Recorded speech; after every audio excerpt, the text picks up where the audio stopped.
السلام علیکم ورحمۃ اللہ وبرکاتہ۔ محترم ناظرین، ایک وقفے کے بعد پروگرام آپ کے مسائل میں محمد عبد المنتقم آپ کو دل کی گہرائیوں سے خوش آمدید کہتا ہوں اور التجا اور امید یہ کرتا ہوں کہ آپ اس پروگرام کو دین اسلام کی جامعیت کو سامنے رکھتے ہوئے، دین اسلام کی آفاقیت کو سامنے رکھتے ہوئے، دین اسلام کی ہمگیریت کو سامنے رکھتے ہوئے آپ زیادہ سے زیادہ کالوں کے ذریعے اس پروگرام کو کامیاب بنانے کی ضرور کوشش فرمائیں گے انشاءاللہ تعالی، اور تمام لوگوں کو اس میں مزید انوالو کرنے کی ضرورت ہے تاکہ سارے لوگ اس میں بہترین انداز میں شریک ہو جائیں اور اس معاشرے کو، اس سوسائٹی کو زیادہ سے زیادہ دین کے حوالے سے فائدہ پہنچے۔ دین اسلام کے بارے میں ہمارا تصور بہت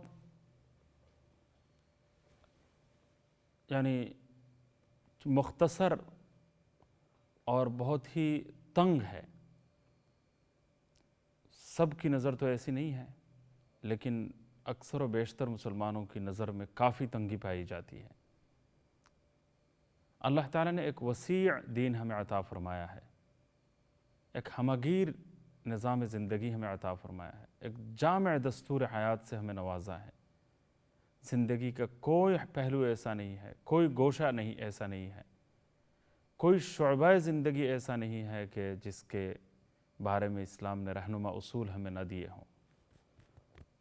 حالانکہ ہم سوالات جب کرتے ہیں تو سب یہی کرتے ہیں کہ بیماری کی شفا، اور یہ بھی بہت اہم ہے، یا فلاں پرابلم ہے اس کو کیسے سالو کیا جائے، فیملی پرابلم ہے، شادی کا مسئلہ ہے، بچے نہیں پیدا ہوتے، یہ مسئلہ ہے۔ تو بس محض دنیاوی اور گھریلو کچھ مسائل کے بارے میں چند ایک سوالات ہم کر لیتے ہیں۔ فلاں بیماری ہے، اس کی شفا نہیں ہو رہی، آسیب کے اثرات ہیں، جادو ٹونا ہے۔ بلا شبہ یہ سب چیزیں اسلام میں ہیں، اور ان باتوں کے بارے میں بھی سوالات کرنے چاہیے۔ لیکن کتنے لوگ ہیں جو اپنی تجارت کے بارے میں سوال کرتے ہیں؟ کتنے لوگ ہیں جو معاشرتی زندگی کے نشیب و فراز کے حوالے سے، معاشرتی زندگی کی اونچ نیچ کے بارے میں، معاشرتی اور سوشل لائف میں بے شمار مسائل پیدا ہوتے ہیں، بے شمار سوالات جنم لیتے ہیں، ان کے بارے میں شاذ و نادر ہی کوئی اللہ کا بندہ پوچھتا ہوگا۔ عقائد اور ایمانیات کا بہت بڑا دائرہ ہے، اس کے بعد پھر عبادات کا بہت بڑا چیپٹر ہے، عبادات کا بہت بڑا نظام ہے، نماز ہے، روزے ہیں، حج ہے، زکوٰۃ ہے، تلاوت قرآن ہے، نظر ہے، منت ہے، بے شمار عبادتیں ہیں۔ زکوٰۃ کی ادائیگی، یہ سب عبادتیں ہیں، تلاوت قرآن ہے، ذکر و اذکار ہیں، تسبیح و تحلیل ہے، اللہ کو یاد کرنے کی بے شمار صورتیں اور شکلیں ہیں، یہ سب ڈائریکٹ عبادات ہیں۔ اور پھر دنیاوی جتنے کام ہیں وہ انڈائریکٹلی بھی عبادات بن سکتے ہیں سارے کام۔ تو اس تفصیل کی روح سے اگر دیکھا جائے تو علماء کرام نے دین اسلام کے 5 شعبے ہمارے لیے بیان فرمائے، اور ان 5 شعبوں کے بارے میں ایک پوری نظر ہمیں حاصل ہونی چاہیے، ایک دائرہ ہمارے سامنے ہونا چاہیے کہ اسلام میں ایسی وسعت پائی جاتی ہے، ایسی ہمگیریت پائی جاتی ہے۔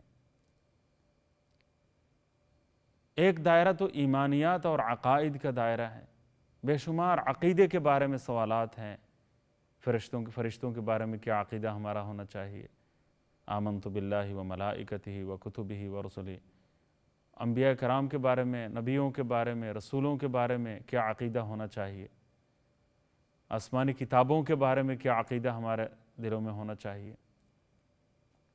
عقائد کا بہت بڑا باب ہے، باطل فرقے ہیں، کون حق پر ہے، کون نہیں ہے، تو یہ سارے مسائل ہیں ایمان اور عقائد سے متعلق۔ بلیفز کی بہت ساری شکلیں ہیں، تو یہ ایک دائرہ ہے ایمانیات اور عقائد کا۔ دوسرا دائرہ عبادات کا ہے، تو عبادات کا نظام بھی بہت پھیلا ہوا اور وسیع ہے، جیسا کہ میں نے عرض کیا۔ اس کے بعد ایک دائرہ ہے، دین اسلام کا ایک شعبہ ہے معاملات اور لین دین۔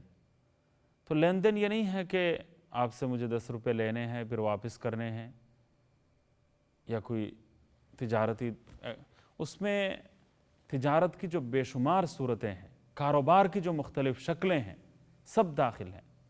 کمپنیوں کے مسائل اس میں شامل ہیں، اکنومی کے بے شمار مسائل ہیں، دو ملکوں کے درمیان جو ایگریمنٹس ہیں، جتنے ایگریمنٹس ہیں دنیا میں وہ سارے ایگریمنٹس اس میں آ جاتے ہیں۔ اب وہ پہلے زمانے میں ذاتی نوعیت کی تجارت ہوتی تھی، ذاتی نوعیت کا کاروبار ہوتا تھا۔ آج کے دور میں مشترکہ کاروبار کی مختلف صورتیں اور شکلیں کمپنیوں کی صورت میں اس وقت ماشاءاللہ رائج ہیں، مختلف کاروبار کی صورتیں رائج ہیں، کمپنیاں وجود میں آ گئی ہیں۔ پھر وہ ملٹی نیشنل کمپنیاں وجود میں آئی ہوئی ہیں۔ اب ایک زمانہ تھا کہ مقامی طور پر تجارت اور کاروبار، تجارت ہوتی تھی، کاروبار ہوتا تھا۔ پھر اس کے بعد جو ہے وہ شہر کی سطح تک یا دور دور تک تجارت پھیل گئی، پورے ملک میں پھر پھیل گئی۔ اب جو ہے وہ تجارت پوری دنیا میں پھیلی ہوئی ہے۔ یہاں سے مال آرڈر کرتے ہیں، چائنا سے مال یہاں آ جاتا ہے، کسی اور ملک میں مال پہنچ جاتا ہے، یہاں سے ہم پروجیکٹ کی ڈیلیوری کرتے ہیں۔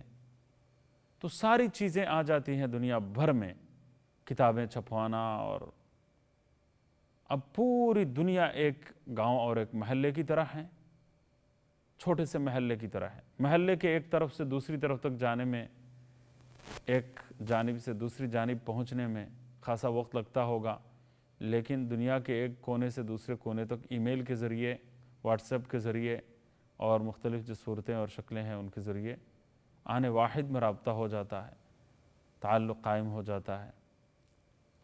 پیسے لوگ بھیج دیتے ہیں، بس سیکنڈ میں بھیج دیتے ہیں، چند سیکنڈ میں پیسے بھیج دیتے ہیں۔ تو یہ جو تجارت نے، کاروبار نے ملکی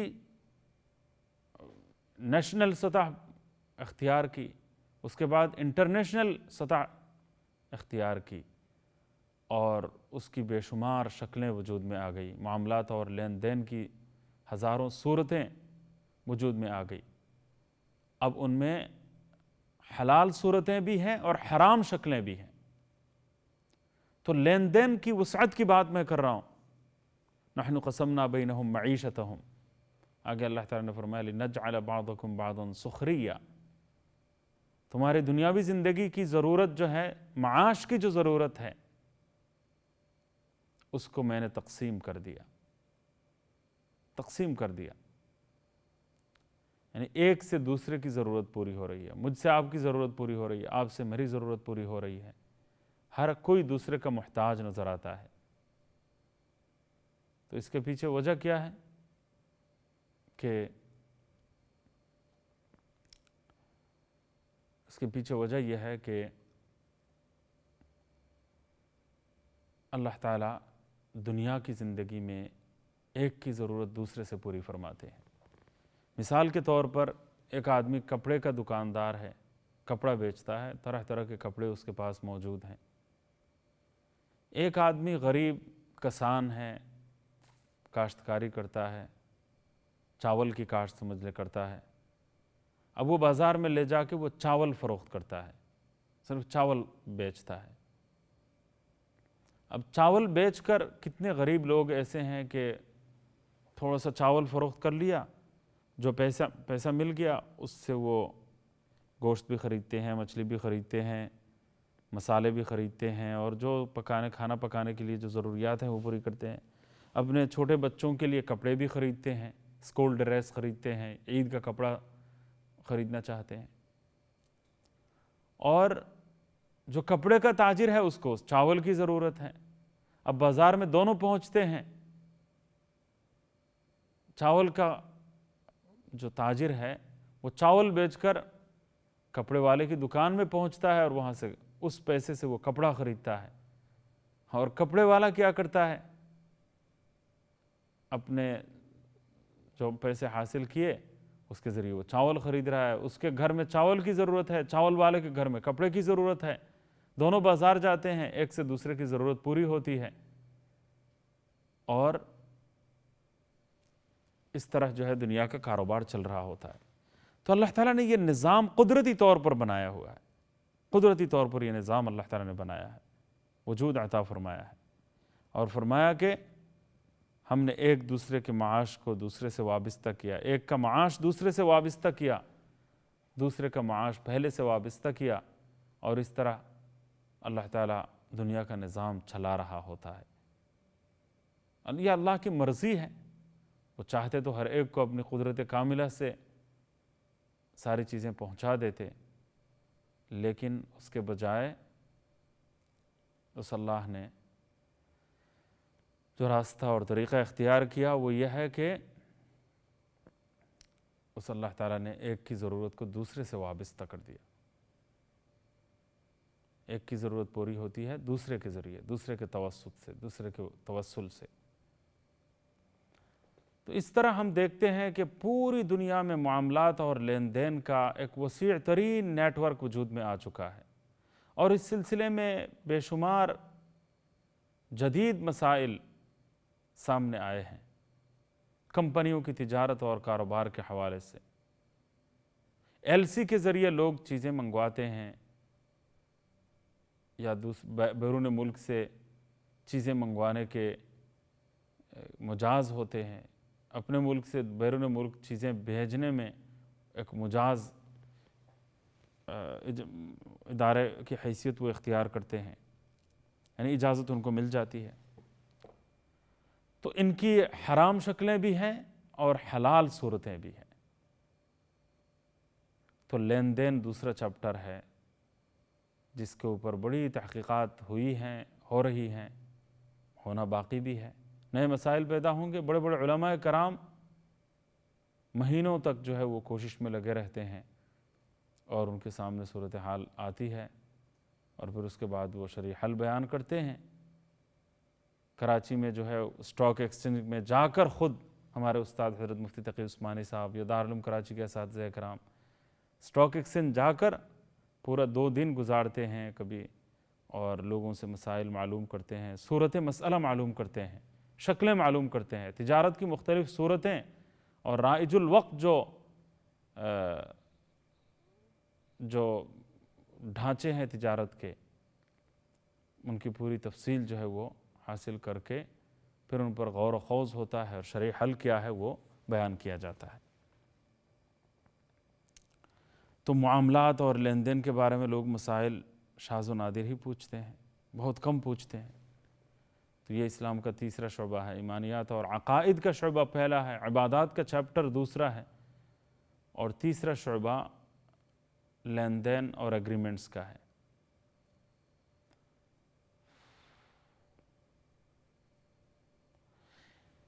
ایک شعبہ معاشرتی زندگی کا ہے، سوشل لائف۔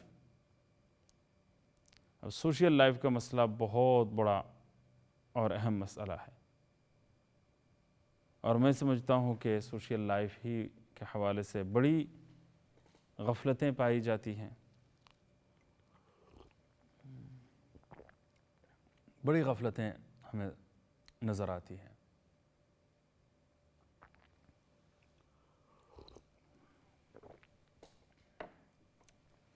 سوشل لائف کے نہ جانے کتنے پہلو ہیں۔ اس میں انسان کا خاندانی نظام بھی آ جاتا ہے، گھریلو زندگی بھی آ جاتی ہے، پھر پڑوسیوں کے حقوق آ جاتے ہیں، محلے والوں کے حقوق اس سے وابستہ ہو جاتے ہیں۔ محلے والوں کے ساتھ میرا رابطہ کیسا ہے، میرا تعلق کیسا ہے، ان کے حقوق کیا ہیں، یا میرے حقوق ہیں اور ان کے فرائض ہیں وہ کیا کیا ہیں۔ حقوق اور فرائض سے متعلق بے شمار احکامات ہیں۔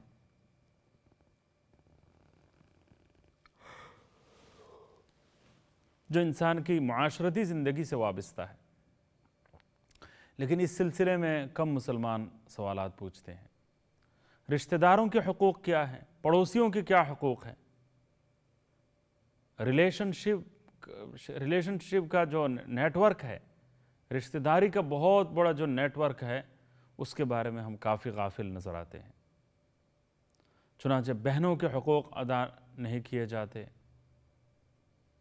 یا جو کزن سسٹرز ہیں، پھوپھیزاد بہن ہے، خالازاد بہن ہے، ان کی طرف کوئی دھیان تک نہیں، کوئی توجہ ہی نہیں کہ یہ بھی کوئی رشتہ دار ہیں، ان کا بھی کوئی خیال رکھنا چاہیے، ان کے بارے میں بھی کچھ پوچھ لینا چاہیے کبھی کبھی۔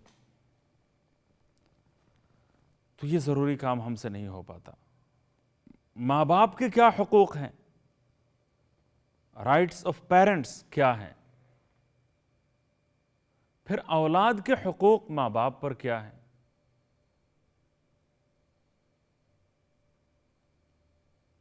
اولاد کے بھی بے شمار حقوق ہیں اور والدین کے بھی حقوق ہیں۔ تو ان تمام حقوق کی ادائیگی کے بارے میں ہم کہاں تک فکر مند ہیں، اور ایک اچھا اسلامی معاشرے کا جو نمونہ ہو سکتا ہے وہ نمونہ ہم پیش نہیں کر پاتے۔ اللہ تعالیٰ اس سلسلے میں جو غفلت اسلامی معاشرے میں مسلم سوسائٹی میں جو کمی کوتاہی ہمیں نظر آتی ہے، اللہ تعالیٰ اسے دور فرما دے۔ حضور اکرم نبی کریم صلی اللہ علیہ وسلم نے حدیث میں فرمایا کہ وَآتُوا كُلَّ ذِي حَقٍّ حَقَّهُ، ہر صاحب حق کو اس کا حق پہنچا دیا جائے۔ تو اس سلسلے میں فرائض اور ذمہ داریاں بھی ہیں اور حقوق بھی ہیں۔ اب دنیا میں ہر طبقہ حقوق مانگ رہا ہے، لیکن فرائض اور واجبات اور ذمہ داریوں کے بارے میں کوئی بات نہیں کرتا کہ کس کی ذمہ داری کیا ہے۔ ذمہ داری کا احساس دلانے کے لیے، ذمہ داری کے بارے میں آگاہی پیدا کرنے کے لیے کوئی کوشش ہمیں قطعاً نظر نہیں آتی۔ ہر جگہ حقوق کی آواز بلند کی جاتی ہے کہ مجھے یہ ملنا تھا نہیں ملا، مجھے یہ ملنا تھا نہیں ملا، میرے بیٹے کو یہ ملنا تھا نہیں ملا۔ لیکن ہمارے ذمے بھی تو کچھ فرائض ہیں۔ مجھے جو کچھ ملنا ہے وہ کسی اور کے فرائض میں داخل ہے، کسی اور کی ذمہ داری ہے۔ جو حقوق مجھے ملنے ہیں، ملنے چاہیے، جو رائٹس میرے اپنے ہیں جو ملنے چاہیے، وہ کسی اور کی فرائض ہیں، کسی اور کی ذمہ داری ہے۔ اب سارے لوگ مثال کے طور پر اپنے فرائض اگر ادا کرنے کی طرف متوجہ ہو جاتے ہیں، تمام لوگوں کو اگر یہ موقع دے دیا جاتا ہے یا ان سے یہ کہا جاتا ہے کہ تم اپنے فرائض کی ادائیگی کا اہتمام کرو، اپنی ذمہ داریاں پوری کرو، فرض ادا کرو،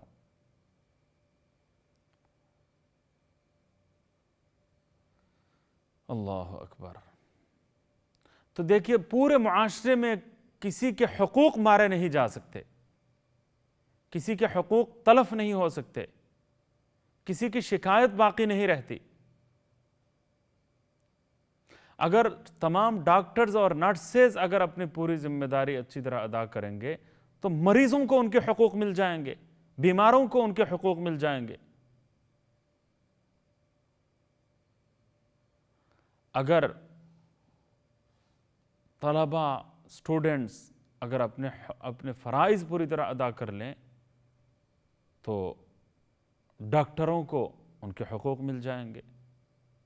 ڈاکٹرز جو ہیں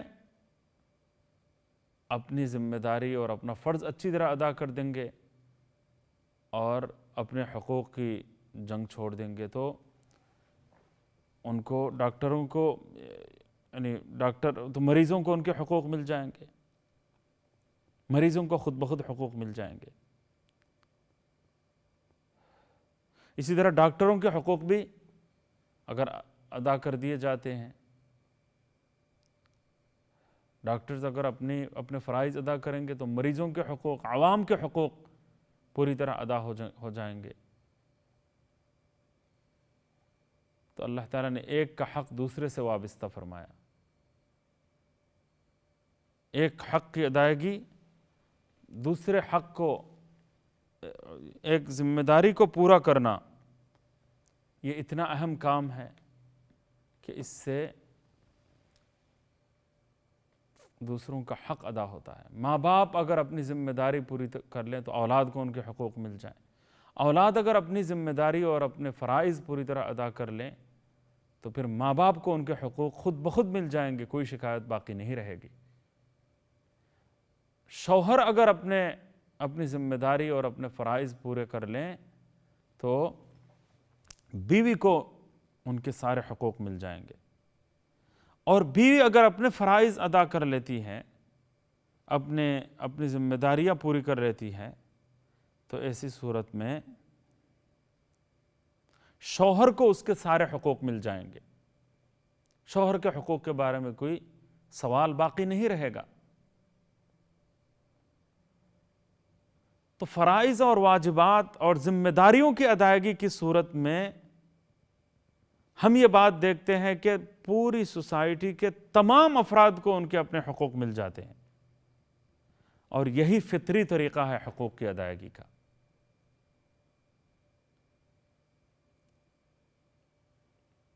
لیکن اگر کوئی اپنی ذمہ داری پوری نہیں کرتا، اپنے ذمہ جو عائد حقوق ہیں وہ ادا نہیں کرتا، اور دوسروں سے حقوق کا مطالبہ کرتا ہے، تو پھر اس سے نیچرلی